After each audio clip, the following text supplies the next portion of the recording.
Hi friends, చూస్తున్నారు కదా, ఇది కొబ్బరి నూనె.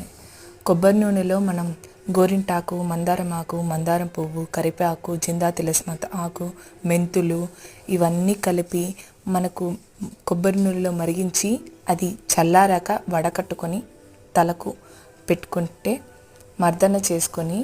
పెట్టుకున్న తర్వాత మర్దన చేసుకుంటే అలా వీక్లీ 2 టైమ్స్ చేసినా చాలు. మీ హెయిర్ ఫాల్ తగ్గుతుంది, డాండ్రఫ్ తగ్గుతుంది, చాలా హెయిర్ గ్రోత్ కూడా బాగుంటుంది. సామాన్యంగా ఇంకా చాలా ఆకులు ఉన్నాయనుకోండి, బట్ సిటీలో దొరకడం చాలా కష్టం. విలేజ్లో అయితే చాలా దొరుకుతాయి. మీరు ట్రై చేయాలనుకుంటే విలేజ్లో నుంచి తెచ్చుకొని కూడా మీరు ట్రై చేయొచ్చు. ఇది ట్రై చేస్తే మీకు తప్పకుండా రిజల్ట్ అయితే బాగుంటుంది. 2 మంత్స్లో రిజల్ట్ తెలిసిపోతుంది. అందరూ ట్రై చేయండి.